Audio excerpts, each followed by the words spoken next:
All right, you can start now.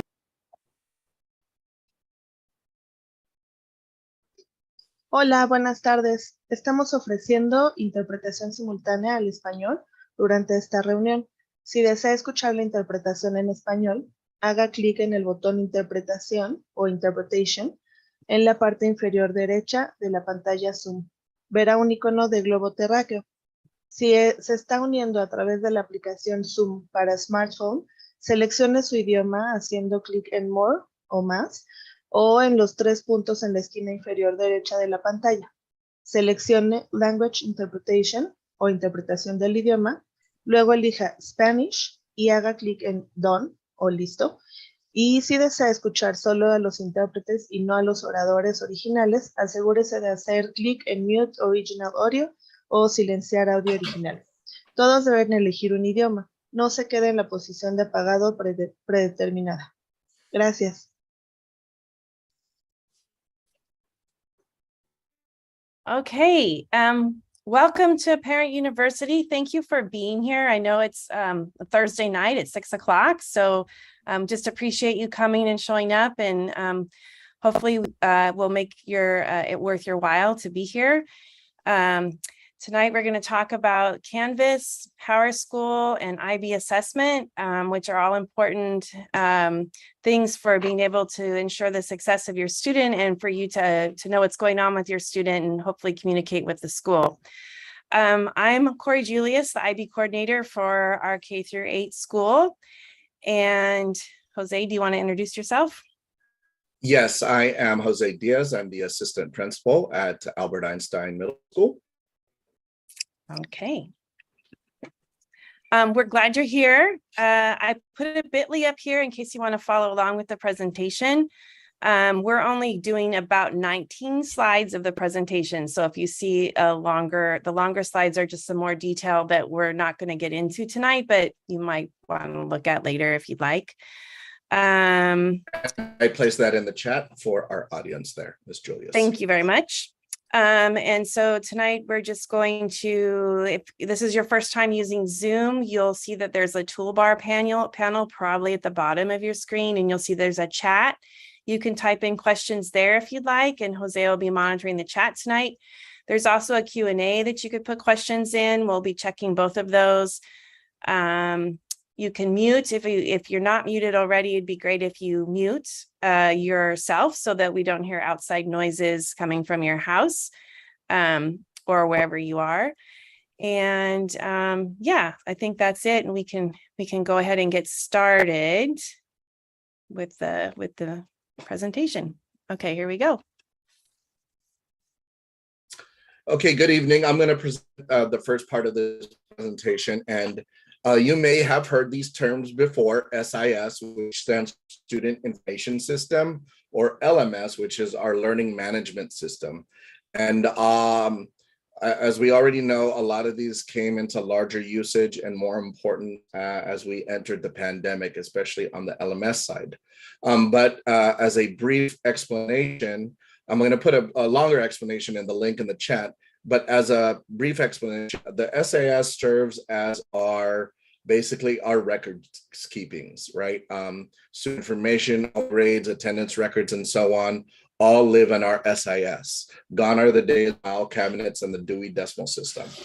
At least that's what Ms. Julia tells me, the Dewey Decimal System. And then our learning management system serves as the platform for delivering all of the teaching and learning for students and teachers, assignments, assessments, and so on. So they do live in two different areas. There is a link in the presentation, and you can click on that about what the difference is between an SIS and an LMS. For our SIS, we use PowerSchool, and actually PowerSchool is used by quite a few different schools from K through 12 throughout the nation, not just California.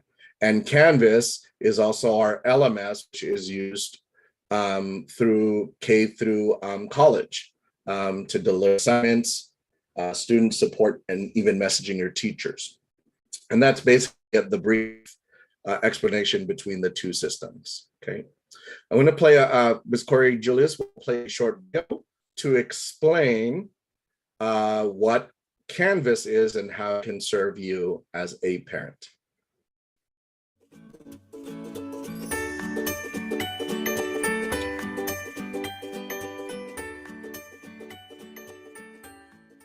Meet Amy Pandison. Amy has 2 kids, Tucker and Jane. Tucker is in the 8th grade and loves world history. Jane is in the 3rd grade and enjoys science projects. Their school uses Canvas to facilitate student learning. Amy wants to be involved in her kids' education, not to do it for them, but to help them be successful and build confidence as learners. Amy wants to check their grades, view assignment due dates and the instructions, follow Amy and Tucker's calendars, and communicate easily with teachers. Amy hears about the Canvas parent app in an email from the school. Both kids' teachers use Canvas and want to make sure parents can easily stay connected. Amy searches for Canvas Parent in the App Store for her mobile device. After it downloads, Amy searches for her school district in the search bar. When she finds it, she then sees the option to sign in. Amy does not have her own Canvas account yet, so she selects Parents of a Canvas User, Create Account. She enters her name, her email address, and creates a password, but does not have a student pairing code. Tucker creates a pairing code from his account by opening his account settings from the global navigation bar. He selects Pair with Observer and gives that code to Amy. She can now see Tucker's classes and grades on the app's home screen. Jane is still in elementary school, so Amy gets her pairing code from Jane's teacher and easily adds it on the app. Now Jane is all set up with the Canvas Parent app as her sidekick in supporting her kids' education. To make sure she stays up to date on both kids' accounts, Jane sets up her alerts and notifications. On her phone or tablet, Amy selects Manage Students and then selects Tucker. She sets her preferences on when and about what she would like Canvas to alert her. She does the same for Jane. As Amy finishes choosing her notification settings, Jane comes bounding into the house without the coat she was wearing when she left for school.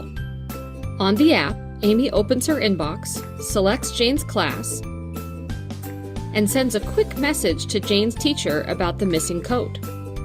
That night, before sitting down to dinner, Amy checks Tucker's classes and grades. He's doing pretty well.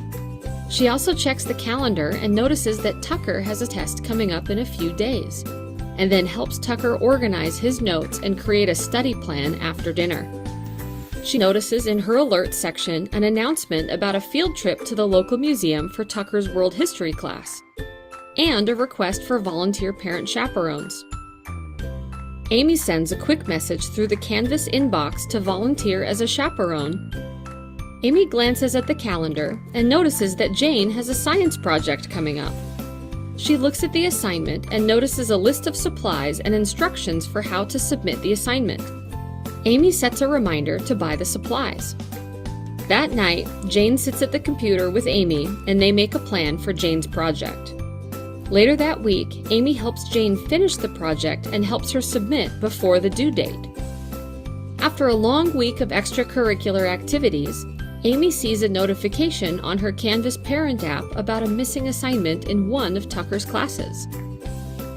She reads the instructions posted on Canvas and asks Tucker how she can help him complete the assignment. That night, Amy sits with Tucker and helps him upload a picture to submit his assignment. Even though the assignment is still flagged as late and Tucker lost some points, it's still turned in for grading. Like Amy Pandison, you can also support your students' learning and know what's going on in their academic lives. You can download it for free in your app store. You can also log on to Canvas as an observer through your web browser. Also, check out the Canvas guides for observers in the Canvas community.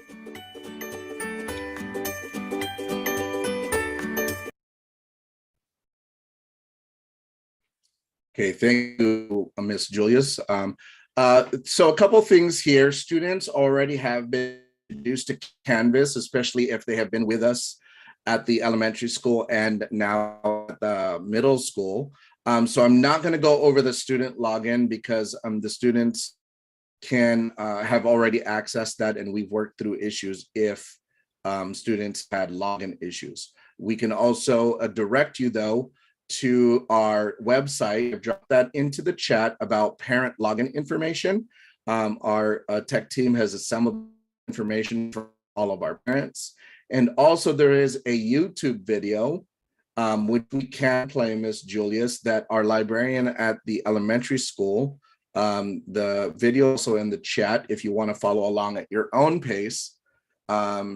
If you click that video, the bottom video, see video for Miss Julius, that Miss Rebecca created about finding the pairing code in your student's app. You will have to have them log in so that you can find that pairing code.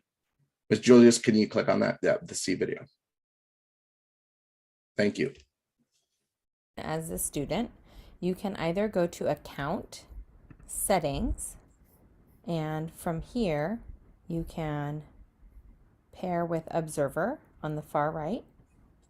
It's in a gray box. And this code you can use, copy, and then when you log in as the parent, you can use that code. It is viewable and usable for a few hours, maybe up to 72 hours. So you'll want to do this right away.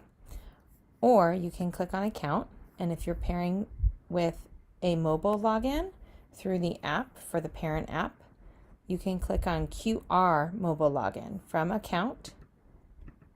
You can click on QR for mobile login, and this shares a QR code that you can open when you are logging in for the app, and this will connect you right with your student account.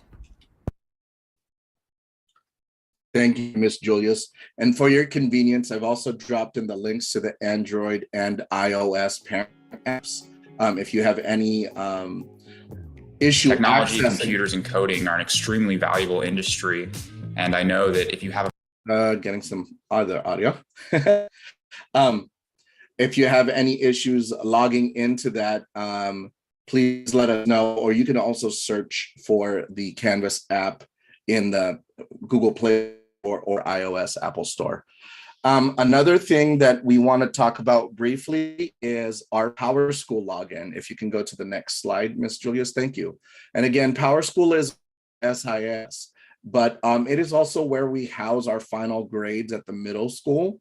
At the end of each semester, your students will receive their grades. And rather than sending the report card, which maybe you and I were used to back in the day, a paper report card in the mail, you'll have access to what your students' grades are as soon as teachers publish those grades at the end of the semester. It will be instantaneous. I know students already are accessing PowerSchool and are able to see their grades. I'm going to drop in the link for PowerSchool that you will use as a student and or parent to get into PowerSchool. Another thing PowerSchool can be used for is to track daily attendance. If you get an attendance call for some reason, you can look and see in PowerSchool why your student was either marked tardy or absent, and you can also message us directly if there are any issues that you see. So primarily for this student and parent portal is to look at grades, our standards-based grading, which Julius will talk about later in our presentation, and then also attendance and other teacher information, and even their class schedule, which I know even our younger sixth graders are accessing and checking their schedules and getting updates. If schedule changes happen either at the semester or during the year, those will also automatically be reflected in PowerSchool. So it's actually the quickest way to access that information. You can also print out from the PowerSchool login. Now, the only caveat is on that slide, if you don't know your student's login yet, you will have to contact our support at aeacs.org or ask your student, because chances are they already have it and are able to log on. And know our tech team has already messaged out the login information. Brad, do you want to add anything quickly where they can find that login information if they have not received it yet? Yeah, just that it was emailed at the start of the school year, and so but if you, for whatever reason you didn't receive that email, then yeah, go ahead and contact support and we'll be happy to send that to you right away. So all right, thank you very much.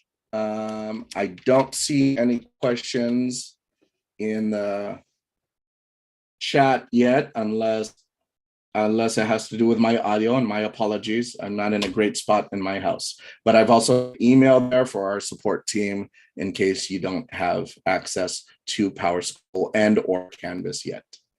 Okay, Ms. Julius, I think we're ready to move on. Okay, so grading and assessment. I wanted to talk a little bit about this because when you look at Canvas and or PowerSchool, you'll see that grades and assessment are very different with the International Baccalaureate program in middle school than the traditional grading system we grew up with, or even our elementary school, which uses standards, I think a scale of 1 to 4, and some descriptors that are kind of aligned with Common Core. And we're aligned with Common Core as well, but we use the IB grading system. So first of all, the subject areas that all middle school students take in 6th, 7th, and 8th grade every single year, they have the same 8 subject areas. So language and literature is what we would think of as English language arts. Math, language acquisition, we have Spanish or German. Physical and health education, science. Right now, traditionally, science is earth science in 6th grade, biology in 7th grade, and physics, chemistry in 8th grade. Individuals and societies is what you would think of as history or social sciences, the social sciences, social studies. And then we have design and art, which are sort of unique to the IB curriculum. They are based on the design cycle. So students are learning and the art, what we call the art design cycle. So typically those are classes that students are learning the cycle of inquiry, and then gaining knowledge and skills, creating something and reflecting on it. And so it's that cycle, and there are the skills that go along with those 4 steps kind of creating something, whether it's designing or doing some kind of an art. Those classes focus on that. And we have various classes at each grade level that focus on different content, but keep that same art or design cycle. Okay, so that's, first of all, those are the content areas that we're that the kids are studying. I'm going to have you watch another video. I just have 2 more videos. This one is about how subject areas are assessed, and there are no words. There's some annoying music that I may mute, but so just pay attention to the words on the video, and then I'll talk about it a little more.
Okay, are there any questions after that, Jose? I see a lot of chatting going on. We're good. I think the questions are answered right now. Oh, great. Okay. So before I go on, I just wanted to show a quick, this is not what our website looks like anymore, but that is the correct link, aeacms.org. And then down here at the bottom, there is a page that's mostly updated, understanding IB grading. So if this is just another place you can go to try to understand and wrap your head around IB grading. Usually it takes a while to figure out and understand. So if you feel confused, that's really normal. I'm going to just call out a few slides though, just to try to highlight from that presentation, that video, some things. So one of the things they mentioned in the video was that each subject level is assessed with 4 criterion. So every subject has an A, B, C, D, and this is the example for math. So when teachers are planning units and they're connecting to state standards and Common Core, they're also assessing under these 4 categories or criterion. So they're assessing the knowing and understanding a student demonstrates, how skilled they are in investigating patterns, how skilled they are in communicating in mathematics, and how skilled are they in applying mathematics in real life contexts. So that's what they're looking for, and they're matching that up with content and Common Core and state standards, because we also follow along with those. So then what happens is they have the indicators, the qualitative descriptions that go with this 1 through 8 scoring system. And they look at what a student, how they're performing, and they'll rate them. And so this is the rating 3-4, which is adequate learning. So in our traditional grade, in the traditional grading system, this is about a C. This is average. Okay. So what a teacher is looking for as far as an average level of learning, or a grade, learning at grade level, that's what C means. They're able to, for example, in this criterion, outline scientific knowledge, apply scientific knowledge and understanding, interpret information. And you notice the verbs outline, apply, and interpret. And those action words, those verbs increase in complexity as you go up to a 5-6 or to a 7-8. To earn a 7-8 in a summative assessment, typically they have to be able to demonstrate their learning, apply their learning in a new situation. So it's fairly hard to get a 7-8.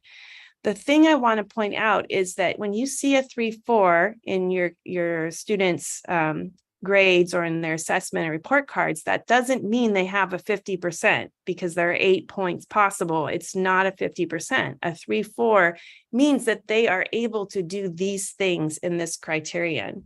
So they are making progress and they are learning at about an average pace that we would expect a person in 6th grade to make, or a 7th grader or an 8th grader. So 3-4, 5, 6, 7, 8, you see those in your students' scores. That's really good. That's good. Then at the end of the semester, so the teachers are assessing these 4 criteria through the semester. And typically there's usually a project or a fairly, at least one summative assessment towards the end of the semester. And one of the criteria, they try to space it out. So each criteria they're assessing separately. Sometimes they assess them together. And then those 4 scores, that A, B, C, D, those 4 are added up, and then there's a grading, there's an IB magic equation. I'll show you the grading scale. And that determines whether they have a 1 through 7 as their final grade, 1 being the lowest, 7 being the highest. So for example, their final grade, so you'll see 4 grades for the criterion, the A, B, C, D, and then they'll say final grade. And that is when they look at across all 4 criterion, where does the student fall in the final grade scale. And so, for example, if they're getting 4s in their criterion, they'll probably have a 4 in their 1 through 7 final grade. And this is the description of what that means. So again, 4 out of 7, we might think, oh, that's a bad grade if you're thinking percentages, but a 4 doesn't, it's not a percentage. This is what it means. It's shorthand. It's a shortcut for saying all of this text right here.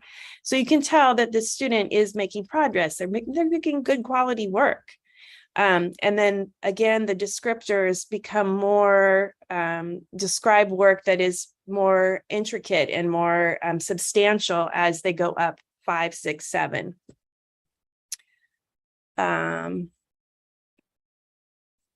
Here are some very brief descriptors. I think at the bottom of this slideshow, which I'm not going to show you, and also on our website, it has the full paragraph that goes with each of these descriptors.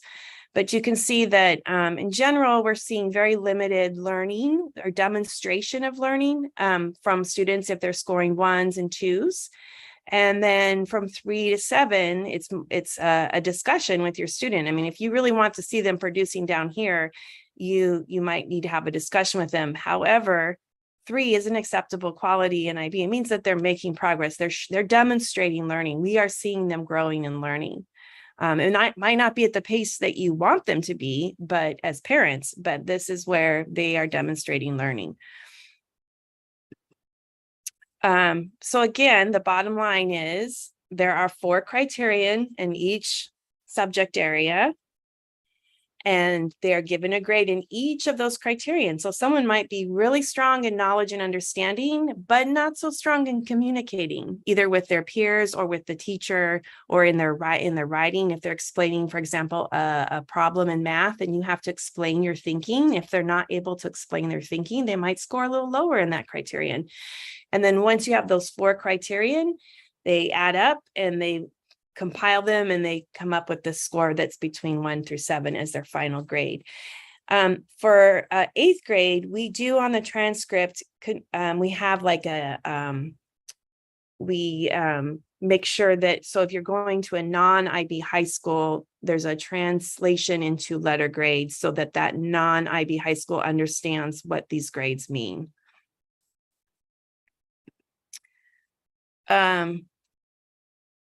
Okay, this is another quick video kind of explaining why there are 2 types of numeric grades in the MIP.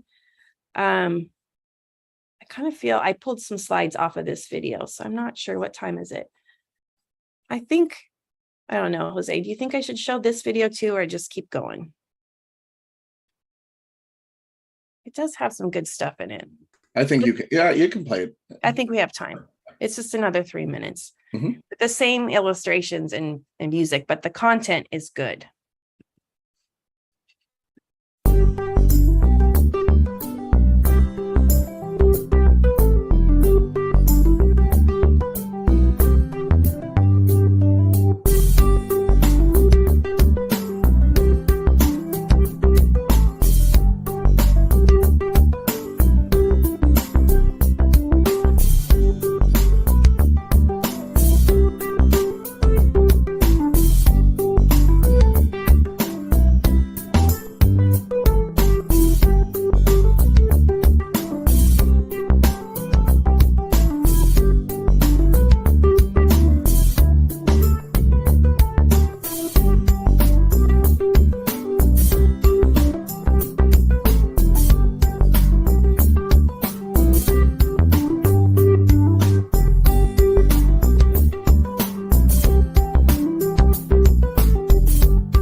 That's it. Okay, get rid of that. Okay. Any other questions? We're good. Jose will jump in if there's questions. So that's a lot of information. And I know they said something about finding the criterion in subject guides, which teachers have access to, but you as parents don't, and principles into practice, which we have copies of at school, but again, is not accessible online for parents. But we do have criterion and all that stuff in our school website that I pointed out under the IB grading. And then also we have tried in Canvas, all courses in Canvas, if you pair and you're looking at your students' Canvas courses in this menu area, there's a syllabus page. And in that syllabus page, teachers are supposed to have a general description of the International Baccalaureate, what that content area in their course covers, and then also the 4 criterion and how they assess and all of the rubrics and things that go along with it. So you can really see the descriptors and the different strands that are underneath the nuances in knowing and understanding what are the different strands under there. There's 3 or 4 just like strands underneath or descriptions underneath that main knowing and understanding criterion A. And then also there are links to all of our IB policies in the syllabus. And I just took a quick snapshot of this so you could see it, but if it's like 2 or 3 screens links long with the links at the bottom. So all their classes should have that for each of their, so you can see what they're being assessed on. Okay. While I'm here, just so I can show you on and it's not showing up here because it's at the bottom here.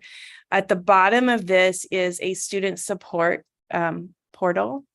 And that is another place where students can, and you can as well, see there's like an athletics calendar and clubs and the library and counseling services. So that's not necessarily related to assessment and IB, but I just wanted to point out that there is a link in Canvas. There's a student support hub, and it's at the bottom of this, which is hidden by this little PDF thing I have right here. It's like right here. So if you click on that when you're in Canvas, it will take you to some of the extracurricular information that we have for our school and the co-curricular information. Okay, and just wanted to counsel you a little bit when you should be concerned about your students' progress, or what are some red flags to look for. Canvas can be a little overwhelming, and even though I've shown you this way of IB assessment, some teachers do things a little bit differently in their class, and so it can be a little hard sometimes to figure out what just is going on. But things that you can check with your student and in PowerSchool or Canvas are if they're missing a lot of school. It really does make a huge difference. And it's so important that your kids are in school every single day, as much as they can be if they're not sick. Tardies, when they're late to class. If you noticed a lot of tardies, you can have a conversation with your students about that. Make sure your kids are reading every day. We don't have a lot of homework in the middle school. Sometimes there's some math. Usually it's math and reading. Most projects we try to make sure they're done in class, or they have class time to work on them. And so it's just homework or makeup work, or they didn't finish something if they need homework. But reading is very important that they do every day. Just like in elementary school. If you see scores of 1 or 2 on anything, that's that limited learning, demonstrating limited learning. That would be another red flag that you're somehow the student is not engaged in class or with their work, and we need to know, well, why is that? And then missing assignments, that they're just not turning work in. Look for those missing assignments. And I think farther in the slideshow, there's so many abbreviations and codes and icons in Canvas. And so we tried to show you some slides or include some slides that we're not covering tonight, but they're in there that kind of talk about missing assignments. And you can ask your students, can you show me your count in Canvas, even if you're not paired with them, and ask them to show you what their missing assignments are, or their the turned in assignments, so you can kind of see the difference. Ms. And Julius, I have a couple questions. Hate to Yeah. interrupt you there, but I think a couple of these questions are pertinent for everyone. So Okay. the first question is, so per subject overall, grade is an average of the 4 criteria levels, question mark. Is there an overall grade?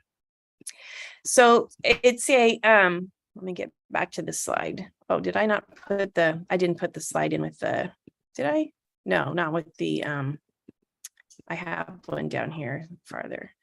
So what happens again is they add up the 4 criterion. So let's say they had a 4, we'll just make it easy. We'll say that there was a 4, they scored a 4 out of 8, which is adequate, demonstrating good work in criterion A, B, C, D, let's say in math. So then the teacher, you add up those 4 points for each criterion, that would be 16. And there was a quick video, in the video, there's a quick flash of the point ranges. And 16 falls within the score of 4, and it's easy to tell because if it's 4 across all criterion, it's going to be a final grade of 4, which was demonstrating good work. And that, I think that was the description. Let's see here, good quality. And so there's these grade bands, these point bands, I think 0 to 5. So say a kid has got, didn't show any learning in 4 criteria, and they got a 4 in 1. So they somehow all their criterion have added up to 4. 0 to 1 points equals a 1 for a final grade. That means very limited. So if you see a final grade in January, and hopefully you won't be surprised by that, you would know that your student was struggling. By Thanksgiving, we have student conferences the week before Thanksgiving break, and parents, teachers should have reached out to you already if students are not showing acceptable quality work in their classes. Did that answer that question? Yes, and then Ms. Julius, the other question is, what are electives and how are they chosen? So I'm hoping you can talk about our art and design cycle and the IB philosophy. Yes. Okay. So we don't actually have electives. So in traditional school, art and music and, woodworking and whatever, those were electives that you got to choose and pick. And in IB, they consider art and design with the same seriousness as math, science, physical health, and education. They view all 8 of those subject areas equally. And in fact, they're supposed to have a minimum of 50 hours of instruction in all of those subject areas. Now, in reality, we live in California public school system. We are held accountable to the state for, and with good reason, to have showed progress in English and in math, right? That's what we take our state standardized test in. So at our school, we spend extra time there in math and English classes every single day. They have an art and design class that rotates.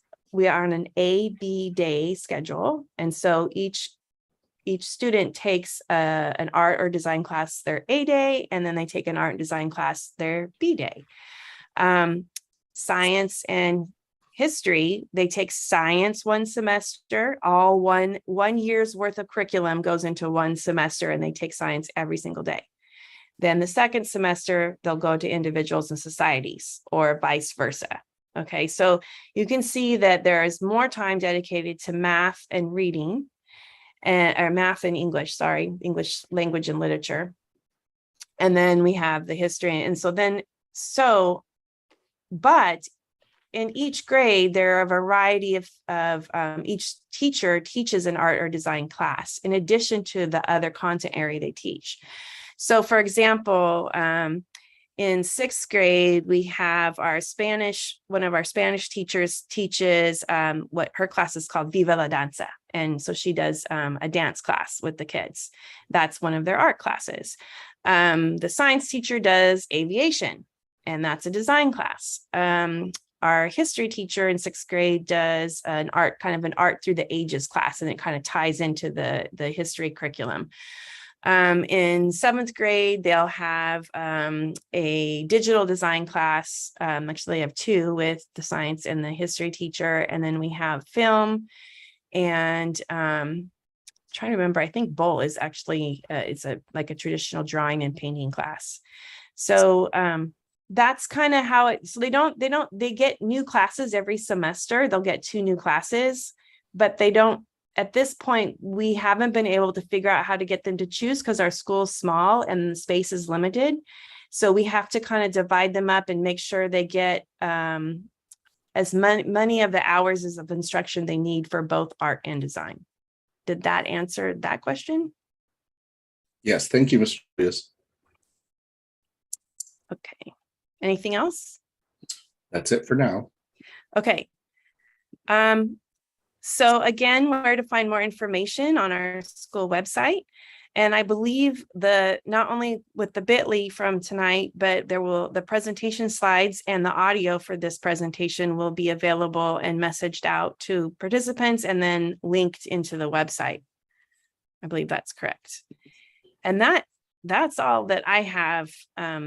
Again, there is another extensive set of slides after this, but I think that's better served if you absorb that on your own, and you can always email support, or actually Jose or Dr. Diaz or I with questions too, and or your teachers. Be sure, and if you have any concerns about your student, email the teacher either through Canvas or just through their email. Either way, it'll get to them. If you go through Canvas, it'll show up in their Canvas mailbox and their school email. So be sure and reach out if you have questions. They should be responding to your emails. There's another question. If a student has, if a parent has 2 students at the middle school, can they see Canvas at the same time? Or do they have to log in separately for each of the students? No, they would just need to access the pairing code for each. Obviously, they pop up on your screen at the same time. You would just use the pairing code for each, and then you can toggle back and forth between each student. Mm-hmm.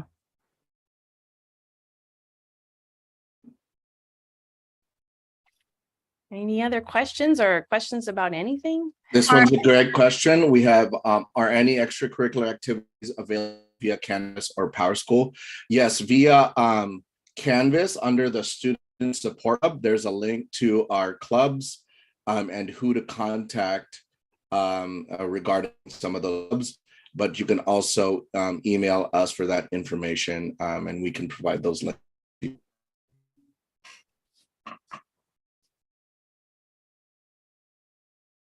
We also send out, as clubs get started, we'll send out general announcements. And when we send those out, I always check the box to send it directly to your email. So some of you may have been getting those if your notifications are set. But if it's something that applies to the whole school, we try to make sure you get it. It's not just living on Canvas, it actually sent to the email that's linked to your account. So you get those as well. So there's another question wondering what the key difference is between Canvas and PowerSchool. That's a great question. There is some overlap, but primarily PowerSchool is a student information system. So student information, including your home address and so on, which you don't necessarily need in a Canvas platform, lives in school, and it will follow the student throughout their time at AEA. Canvas is strictly assignment delivery, but there is also some messaging capability between student to teacher or student and parent. It is viable to be linked to both, and there's some overlap in terms of the messaging component, but they do have 2 different, very different goals. And most schools now, especially after the pandemic, have both. Again, in the club information is in the student support. Once you click on Canvas, and you'll scroll to the bottom, and it's under student support, and you can access that. We'll also make sure to link that in our news that goes out and parent messaging as well.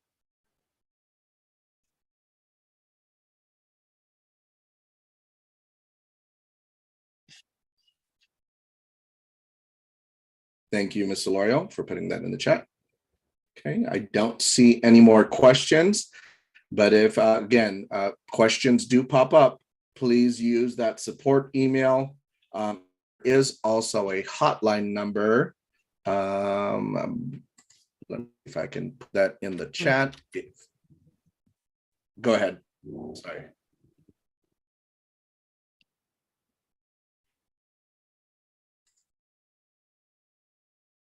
Yeah, we'll put the, Brad, can you drop in the hotline number in case anyone needs that?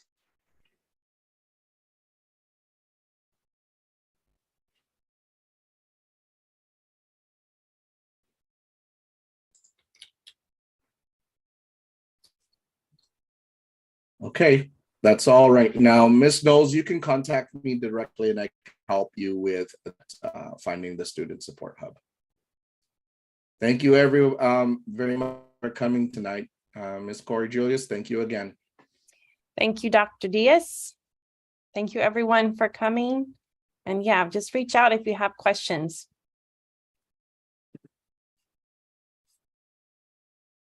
Thank you. Thank you.